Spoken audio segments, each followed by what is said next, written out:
So good morning, everybody. I'm Bill Collstead. I'm the Public Policy Manager here with the Iowa Developmental Disability Council, and I think this is our 6th or 7th Capital Chat of the year, and our attendance continues to grow, and so hopefully we're connecting on things that are important to you. Myself and Amy kind of work on this presentation with our council to bring forward things that are happening at the legislature to make sure that we're aware of what things are being proposed or passed or being considered that affect people with disabilities in the state of Iowa. And so Amy's going to give us a picture of what happened this last year and where things are at and what's going on this summer. We're also going to look at some hits that happened this year and some misses, but we hope to have some time here at the end to have some conversation about where things are at. And then really, I guess at the end, really continue to encourage people to stay engaged this summer. There are some important things happening, and we want to kind of make sure that we have a voice in those areas. So I will turn it over to Amy and have her get started, and I'll fill in if I need to. So, well, good morning, everybody. Yeah, thanks everybody for coming. I just wanted to start off by, I know some of you have probably gotten the InfoNet recently and read the last 2 issues. So I don't want it to be too much of a review, but just quickly, the governor actually signed all bills but one. There was only one veto this year, and it had to do with banking. So I have no idea what it was or did, but it wasn't anything that was on our radar. And most of those bills went into effect this July, so just a few days ago. So I wanted to kind of go through some of the, I guess we're going to call them Bill's greatest hits, because the kind of the hits and misses that happened this year. I think, of course, one of the biggest ones was that legislators recognized those essential workers that provide the services that people with disabilities use to live and work in their communities. And so they were able to increase provider rates for home and community-based services and habilitation providers. They also increased it for some other areas. There was nursing home increases, ambulance, but we were really pleased to see HCBS and habilitation increase. They also did some work to reduce the children's mental health waiver waiting list. The last time I saw data, it was 1,129 kids waiting for those services on the waiver waiting list. The $1 million that they gave isn't going to completely reduce or eliminate it, but it will take more kids off. I think the last I saw it was September of 1999. People that had been on the waiting list since then would come off. So that's a long time ago and a long time to be waiting for services. There was also more funding for the area education agencies for school-based mental health and those new therapeutic classrooms for kids with behavioral disability or behavioral issues.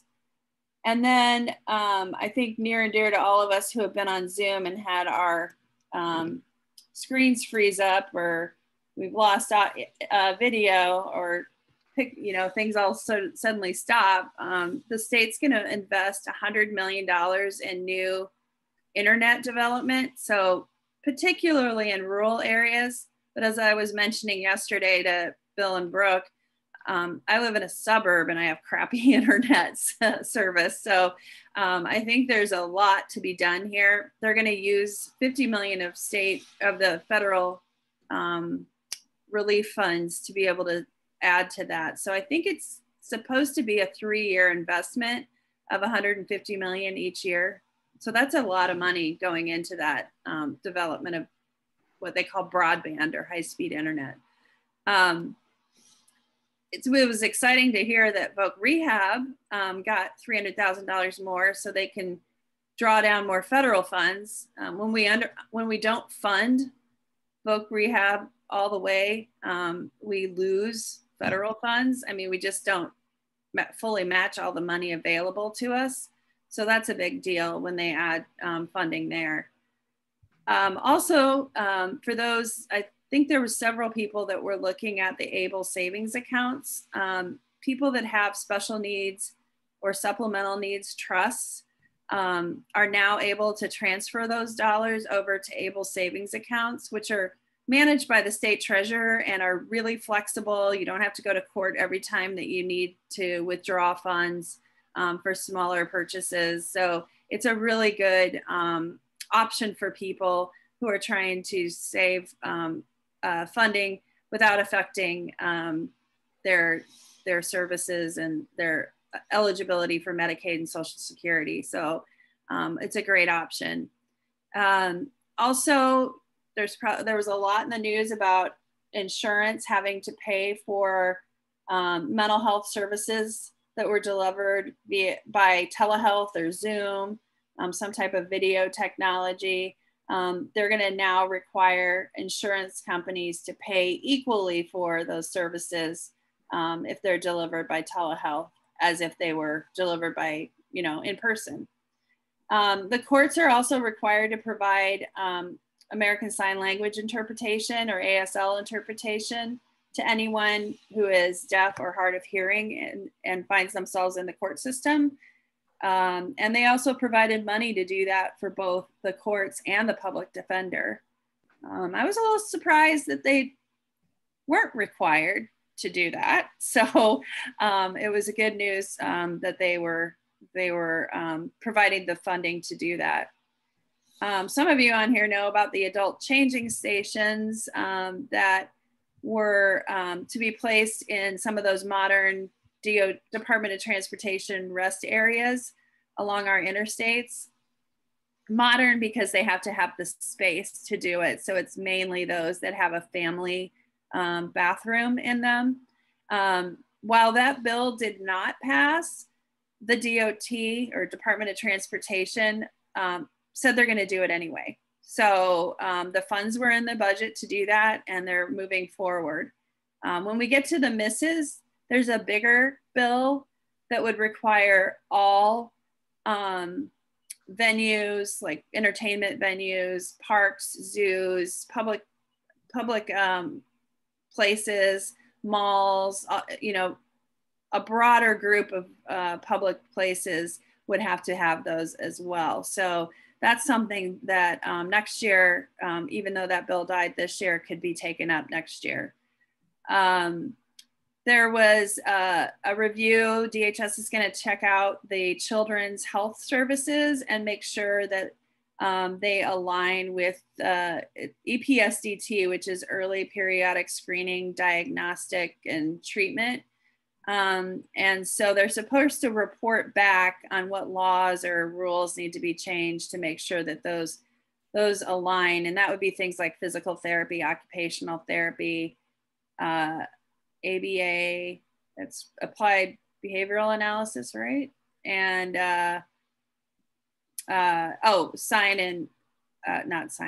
speech language pathology. Sorry, I'm trying to remember all my things in my head.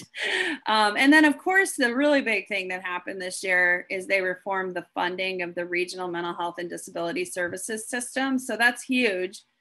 You'll recall all of the past redesigns were all related to making sure services were available everywhere, and that we started working on the gaps of those services.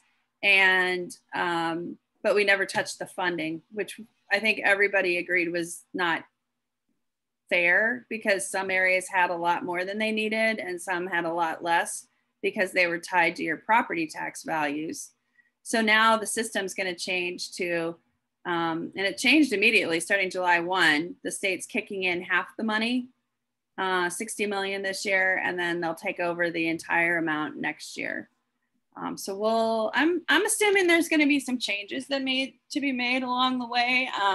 I saw Sarah Lucas is on here, and she probably has a list already of them for Polk County, but I would assume that they're going to find glitches that need to be fixed. But DHS has been so far working really closely with the regions to make sure that this succeeds.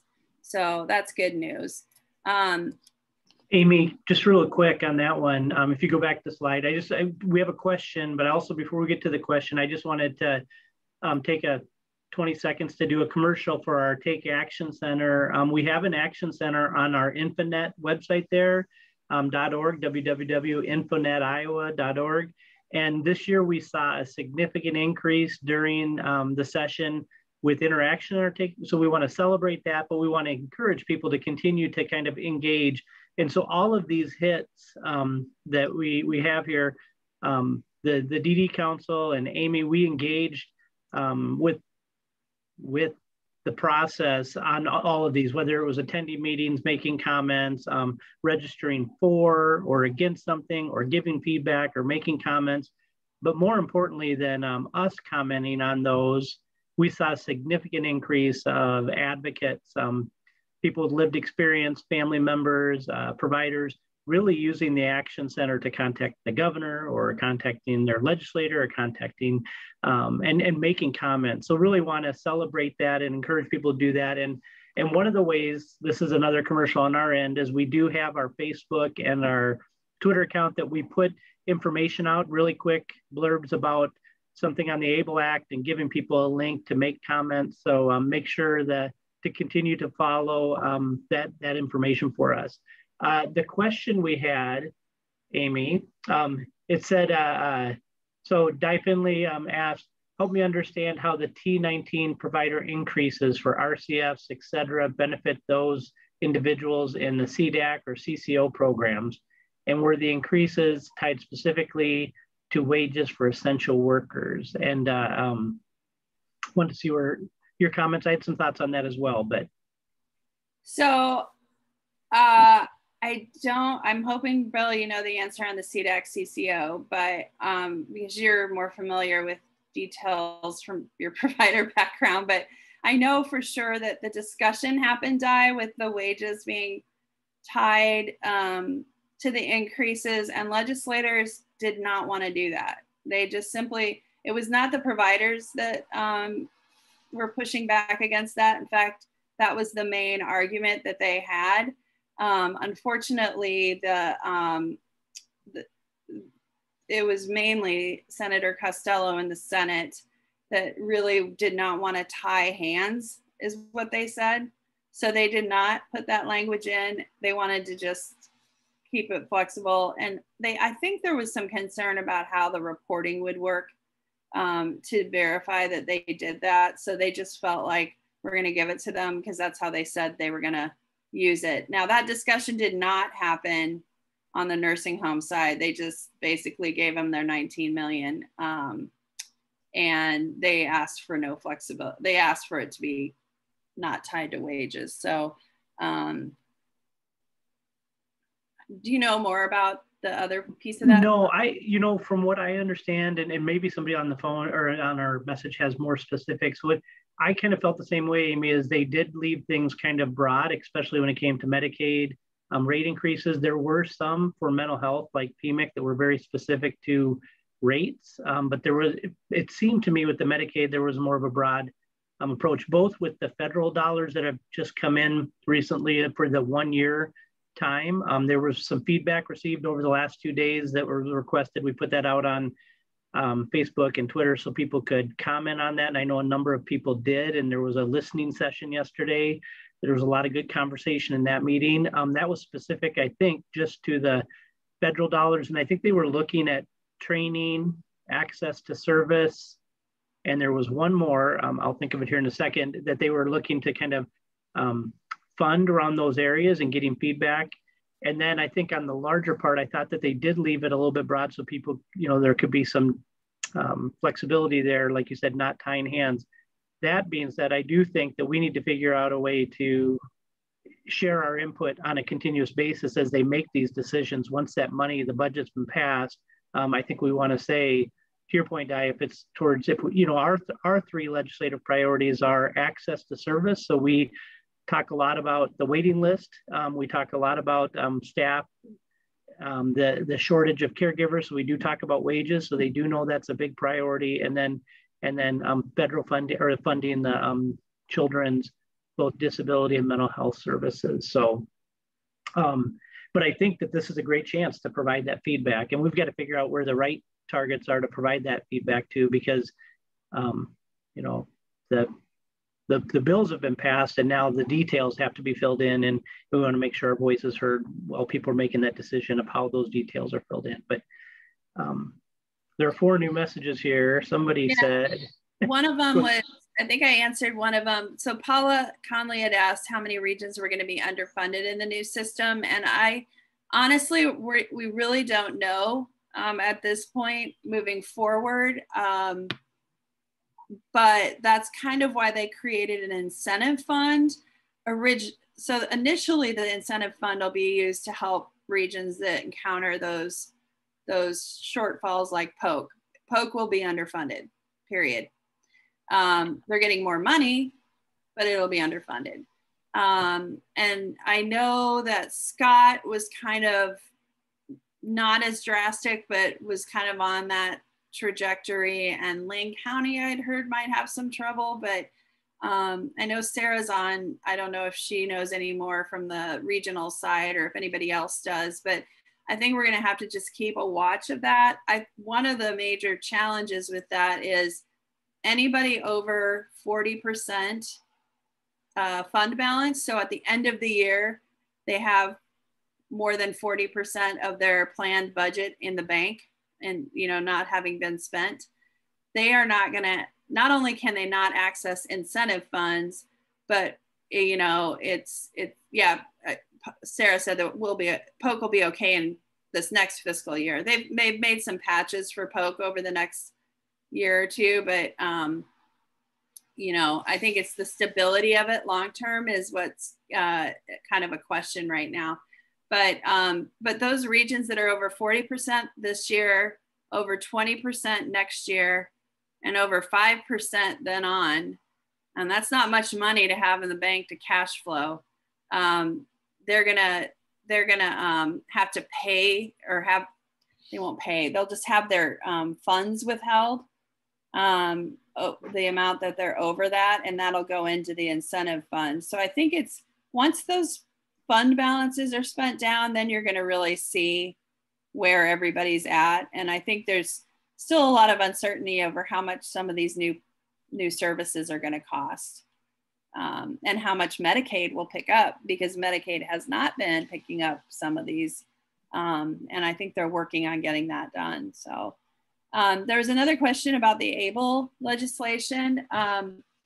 Actually, the legislation didn't change the ABLE accounts. What it really changed was those special needs and supplemental needs funds, and allowed them to be transferred into an ABLE savings account. So those savings account, the ABLEs are more flexible. So, and I think there's a lot of need for lawyers on the special needs and supplemental needs accounts. So it was just another option for people that have those other types of savings accounts to be able, and trusts, I guess they're called trust funds, to be able to move them into the ABLE. So it really, Bill, it didn't really change ABLE, right? Right. Yeah.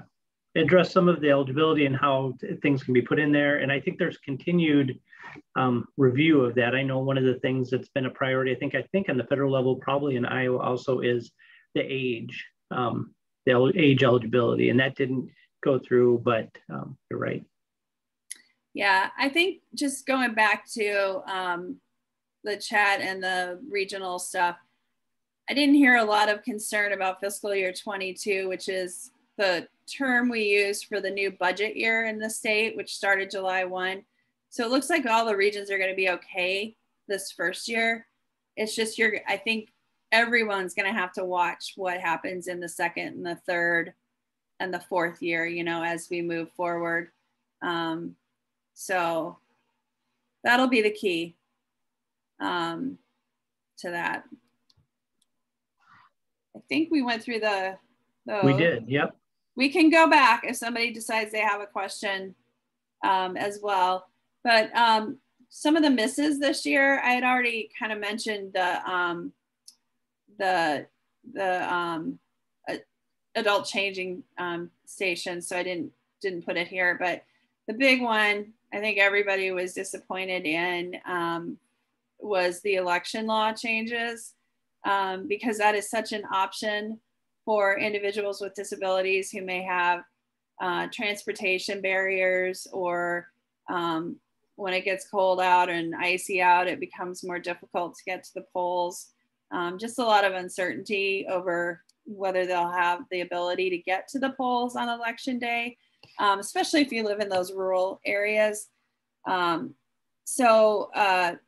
The law that changed did a lot of changes to early and mail-in voting, which we will be working on over the next several months to try to get more information out to people so that they can change their plans for voting to make sure their vote counts.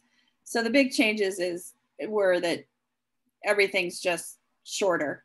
You have a shorter period to request your ballot. You have a shorter period to fill out that ballot, to send it in, and you have to have it it has to be received at the county auditor's office by the time the polls close. And then they close at 8 o'clock instead of 9 o'clock. And I did want to make a note that the county auditors, both Republicans and Democrats, have said there's very little traffic between 8 and 9 p.m. So they weren't really concerned about that being cut shorter. That they felt like that was not something that would have a tremendous impact since it's already open from 7 a.m. until now 8 p.m. But it will Amy, just to add on that, maybe you're going to get to this too. I think you're right. Those were the changes. And I think the things that Amy and I've done some reach out to the Secretary of State. We want to make sure that all of our voter training, our voter material, and all our information is up to date and reflective of the new changes. And the ones that we're still, you can read it in pretty clear, but we want to make sure that we're able to articulate it and send that message out in a way that people get it. But what happens when they become inactive? Want to make sure that process is simple and accessible to people. You're right, all the changes in the mail-in and the time frame that people have to do that. And then I think you're going to hit on this, is who can help them turn in their ballot. And that was one that we advocated pretty strongly on, to have a broader definition. And I think that was an area that we felt like maybe we weren't successful enough in making that broad enough so that it was inclusive of all the people that provide support to people. Sorry, I'm hit the forward button. Yeah, and so the big change there was that only your family member, somebody that lives with you, or a caregiver can return your ballot for you. They did make a change so that if you are a voter who is blind or has a physical disability, that was their terms, you could designate someone to return your ballot. And this includes taking it to the post office, taking it to your mailbox. Any of those things are now a serious misdemeanor. They're a crime if anybody else does it. But to designate someone, you have to fill out a form, and then they have to personally deliver it to the auditor, show their ID, show the form, and show the ballot. So there's a lot of barriers that were placed in doing that. So that's why we wanted to make sure that people know exactly what changes are made so that they can make their plan accordingly. Especially where the inactive voter purges are happening. Where if you haven't voted regularly, you're going to be taken off the active rolls. We want to make very clear to people what they need to do if they haven't voted recently to make sure they'll be able to vote the next time. So we're working on that. Bill's got a meeting, call in to get a meeting with the Secretary of State about that. Obviously, they didn't finish out telehealth payment parity. They required insurance companies to pay equally for telehealth mental health services, but they didn't do it for other health services. So I know we heard from a lot of occupational therapists who were really found the change to be helpful, because they actually were working with people when they're in their home environment. So they're able to work with them on how to get around in their own homes, not just somewhere in an office to show them how to do things. It's their own chair, it's their own bed, it's their own kitchen. So there were some really good things that came out of that. There was some changes with rental housing. Unfortunately, now cities and counties cannot prohibit or stop landlords from denying housing to people using the federal housing vouchers. It's a discriminatory policy, and the cities and counties were trying, a few cities and counties were trying to stop that. And so this legislature says, no, you can't tell landlords who they can and cannot rent to.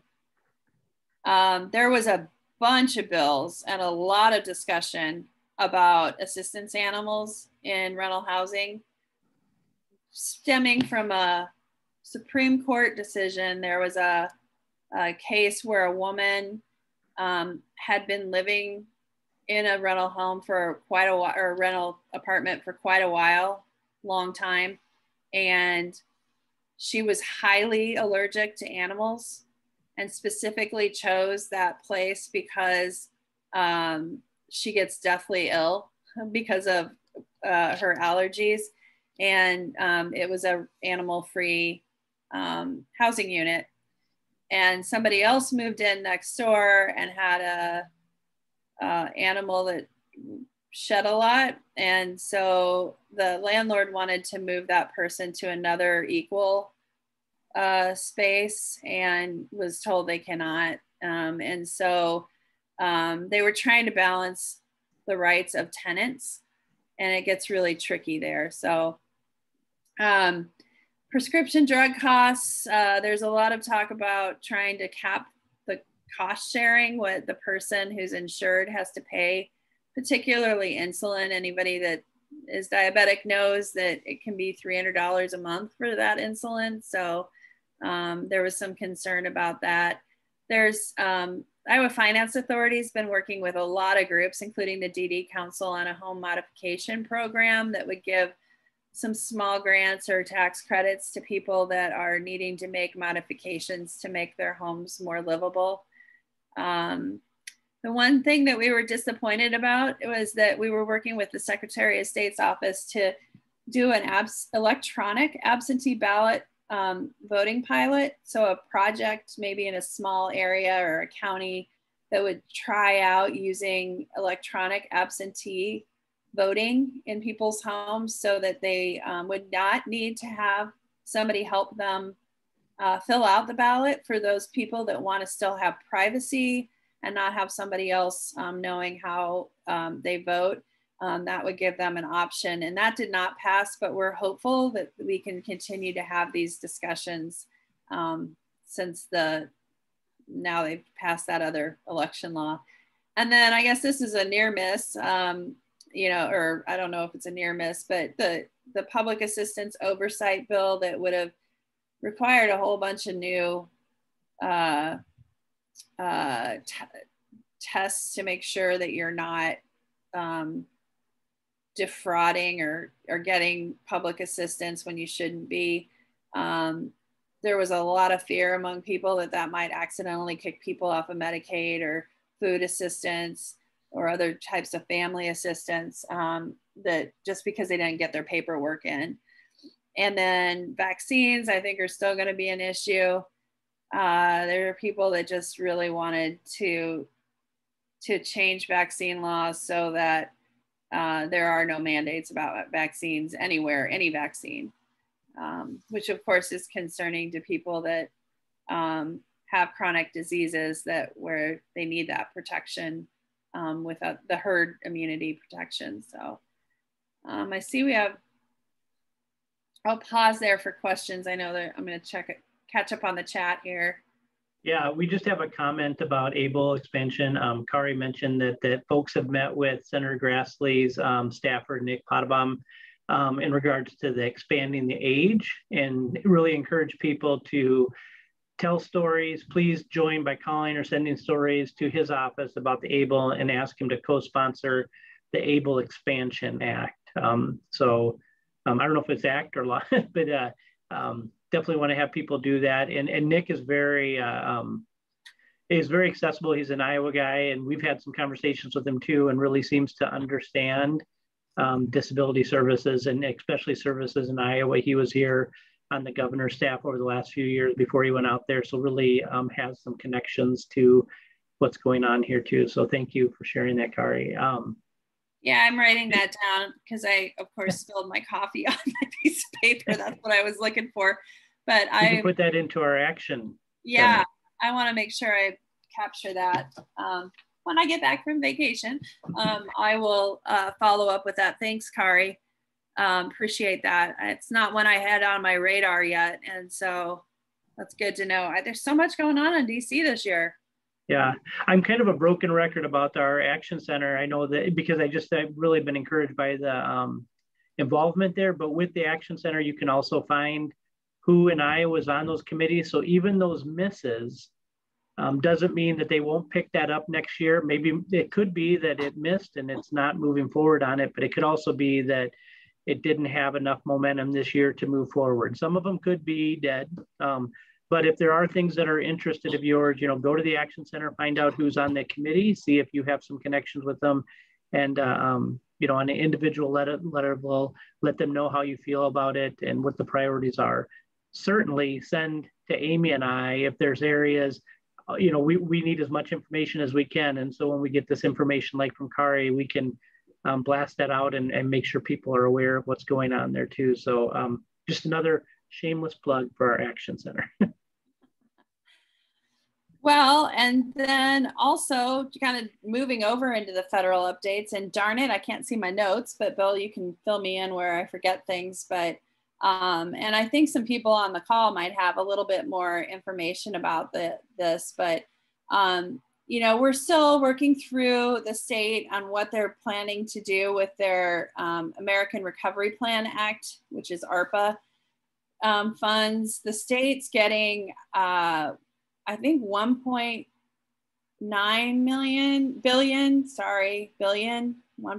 billion, a lot of money from this that they're trying to figure out how they're going to spend. And I know DHS just had had something on their home and community-based services increases that a lot of you participated in, but also other departments have been reaching out to partners to find out what kinds of things could be funded to really beef up the infrastructure, the workforce. It's the same types of priorities, workforce, efficiencies that would make government more efficient in the delivery of services.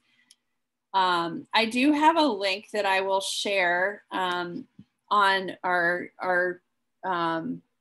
Facebook that is a link to the Legislative Services Agency. They're a nonprofit group here that works for the legislature that has an outline of where all those dollars are going, which departments and what they get.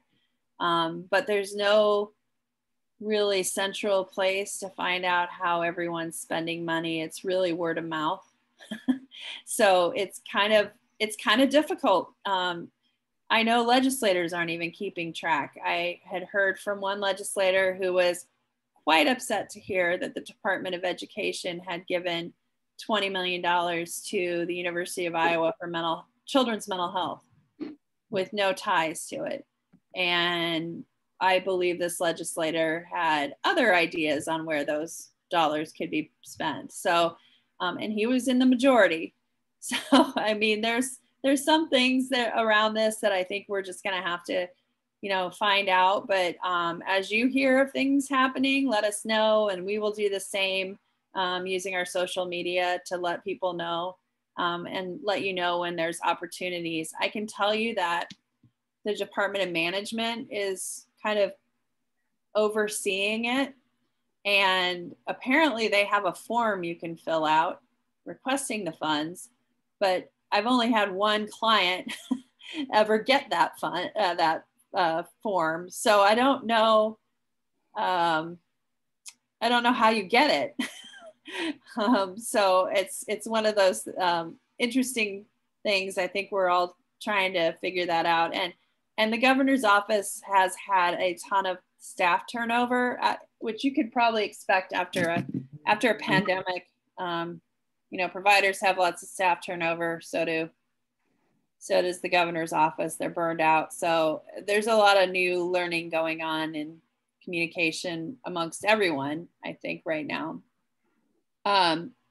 Federal advocacy, we're going to keep pushing for things. Right now, we have an alert up on the infrastructure plan that to make sure that some funding is invested in programs and services and infrastructure that is needed to provide the services to people with disabilities, or to make communities more accessible to people with disabilities.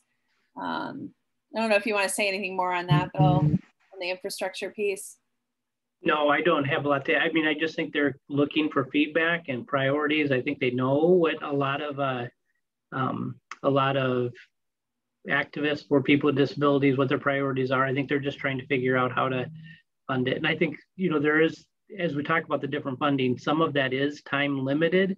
And so we did have a conversation yesterday at our council meeting talking about how, you know, how do you make recommendations if it's a one-time fee, one-time funding, and even though it's a significant dollar amount, sometimes that doesn't allow for that long-time structure. And they said, if, you know, so if we can come up with some really inventive ways, I think those are, that's an important opportunity, but I think it also limits how, you know, for long-term, some of the things that we know, you know, reimbursement rates, long-term funding shortages for staffing, staffing issues and caregivers make that difficult. So I think, you know, if people have some great solutions, you know, we can push those forward, or if you know the right people to kind of connect on, I think those are important things to do. So, and I do think the long-term opportunity, you know, the way it was originally written was that HCBS Access Act that would allow for those community-based services to be done,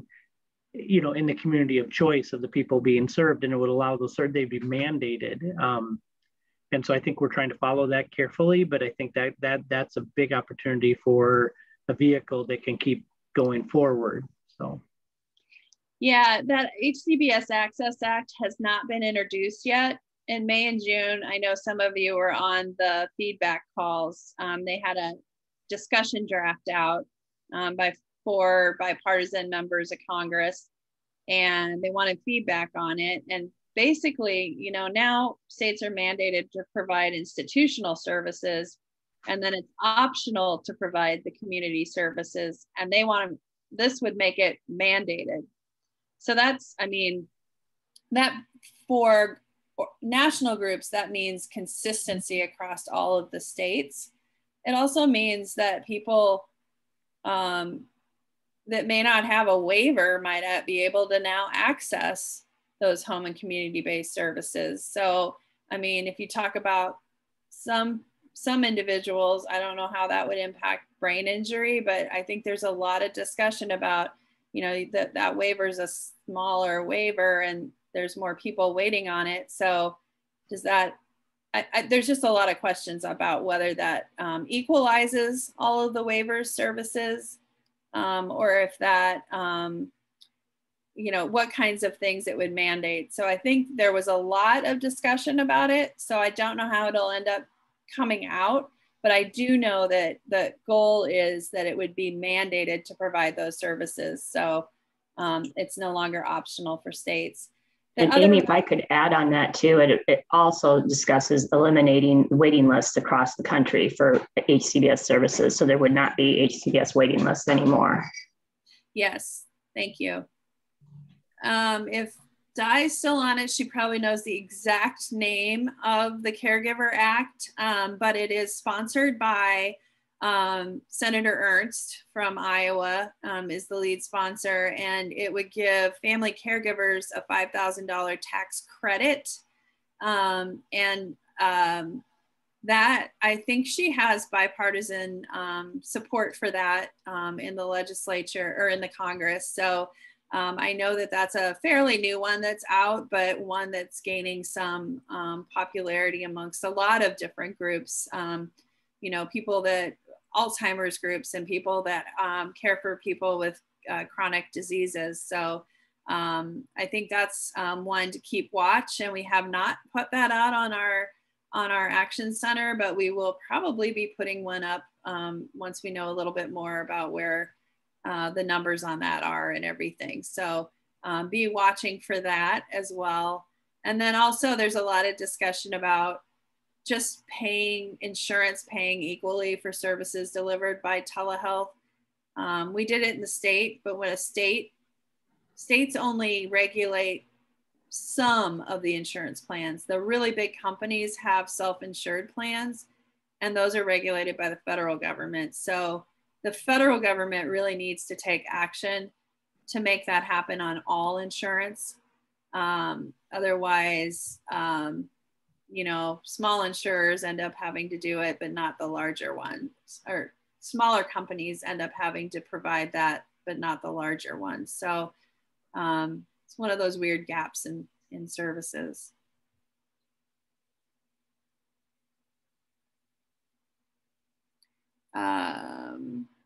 Trying to see.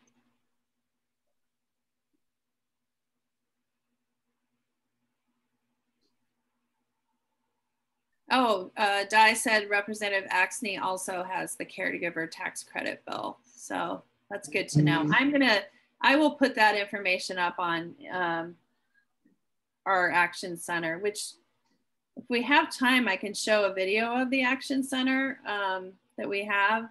But I would prefer to keep this open to questions, and then I'll just send out the link later to the video on how to use the Action Center. Yeah, let's send the video out after. I know you have something coming up right to this meeting. So if you guys want to raise hands for questions, we could go out and go back to grid view so we can see everybody at once and take questions, or you can put them in comments in the chat. And if we don't have questions, we can go back to the video.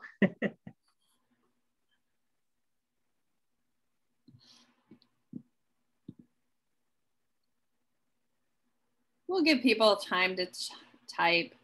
Yeah. We like to call this time Stump Amy. Well, somebody already did. I know. Die.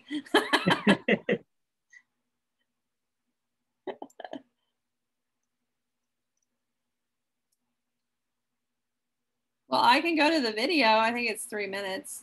Yeah, let's try the video. Okay, let me see if I can actually do it. I'm going to try it a different way here. So I'm going to share my, well, maybe I'm going to share my screen. Apparently my computer is now popping up every window I can possibly. What the heck? You want Emily to share it? Yeah. Yeah, just maybe easier, Amy. Trying to make your life easier. I know. I don't know what just happened. Give me 1 second here. It would be, you could just go to InfoNet to the resources page. Oh, here, I think I can get it now. Do you want me to?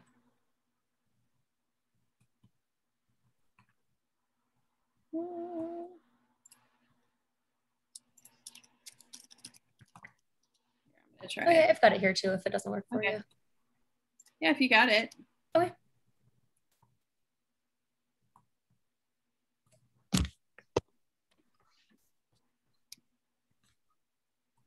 Just gotta unplug my other screen here. It's gonna be worth the wait. It is closed captioned for people that if you want to share it. And it's on our InfoNet site. If you go to, I can't read the writing, it's blurry, but, oh, there you go.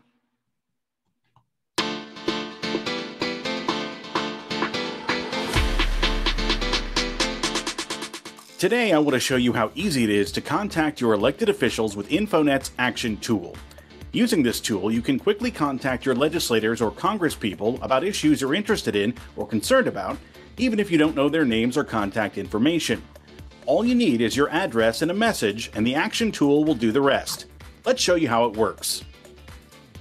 Start by going to www.infonetiowa.org and click on the Take Action tab in the navigation bar. Here you can see some of the current topics being discussed by legislators, as well as our recent blog posts. You can also sign up to get alerts from InfoNet, search for specific pieces of legislation, and find your officials. First, I'll show you how to explore some of the important topics we've already included on the website. These are the ones listed on the page, so just click on the one you're interested in.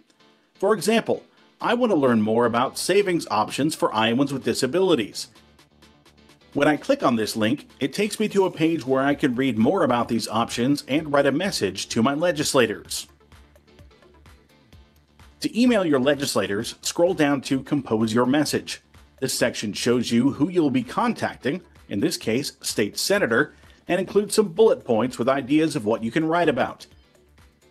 Since this topic is already one that's included on the InfoNet website, the subject line is already filled in.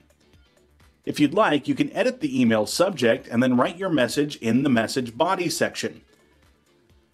Some topics may have a template with content already filled in for the message body, but you can add your own details to create a more personalized message. When you're done writing, move on to the Enter Your Info section. Here, you'll need to enter your contact information, prefix, first name, last name, email address, phone number, street address, and zip code, and select whether you'd like to receive text or email alerts. When you enter your address, the tool will automatically know which officials represent your location and will display people at the top of the Compose Your Message section so you know who you'll be contacting. After you've filled out all your information and are ready to send your email, click the Send Message button. And that's it! Your message has been sent to your legislators. If you're interested in contacting your legislators about a different topic, maybe one that isn't already listed on InfoNet, you can still do this easily from the website. From the Take Action page, scroll down to the bottom where you'll see Find Officials. Here you can choose to select elected officials or candidates depending on who you're interested in contacting. Today I want to contact an elected official, so I'll keep that button checked. Next, you need to enter your zip code and press the arrow button. Then you enter your street address and click the arrow again. This will take you to a page that shows all of the elected federal and state officials for your location. Here you can select the person or people you'd like to contact. I want to send a message to my state representative about funding for Medicaid, so I'll choose my representative and press Compose Message. Here you can double check that you've selected the right person to contact, as their name will be displayed under Compose Your Message. This looks correct to me, so I'll type in a subject line for my email and the message that I'd like to send. The message you send is the opportunity to tell your story. Make it as personal as you can. You can say as much or as little as you want. Remember to talk about how the issue affects you. Finish your message by thanking your legislators. You'll also be asked to provide your contact information on this page. When you're finished and ready to send your email, press Send a Message, and just like that, you've contacted your legislator. If you're interested in finding out more about specific pieces of legislation or other information we have to share, you can do that on the Take Action page as well. Scroll down to Blog Posts to see our most recent updates and click on the link to the article you want to read. You can also sign up to get alerts from InfoNet, so you know when we post new action alerts and other news updates. Just enter your email address and zip code and press the arrow button. Finally, to search for specific pieces of legislation, scroll down to Find Legislation on the Take Action page and type in keywords about legislation you're looking for. If I'm still interested in learning about Medicaid, I can type Medicaid in the search box and press the arrow button. This will show me a list of all the bills related to my topic that are being discussed in this legislative session. I can click on any of the bills to learn more about them, such as what exactly they're about, who is sponsoring them, and what actions have been taken on them. If you just want to look at some of the most important pieces of legislation, you can go back to the Find Legislation section and click on View Key Legislation. This will take you to a page that shows some of the key bills being discussed. Again, you can click on specific bills to learn more about them. Learning about topics that may impact you and your community and getting in touch with your legislators is that easy. Now it's your turn to use your voice and help make a difference for people with disabilities in Iowa.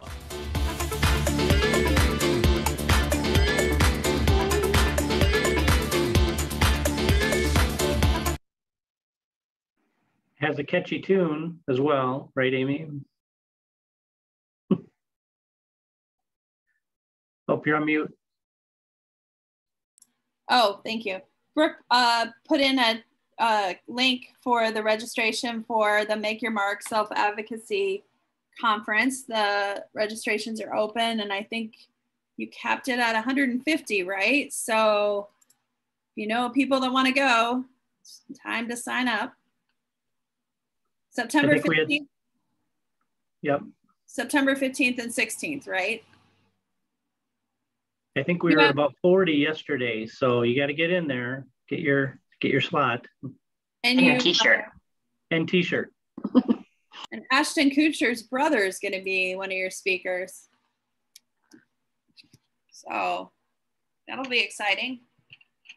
And we have a legislative panel, of course. So I think Senator Zahn has already agreed to do it, but we got 3 others that we're waiting on. So hopefully should be a good panel. We asked Jennifer Confirst, state rep, who's the new minority leader, and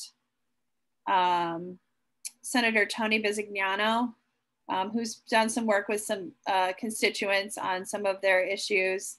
And who was the other one? Oh, Representative Eddie Andrews, who's the my representative, newly elected, and is vice chair of the Health and Human Services budget. So it should be a kind of interesting panel if they all come.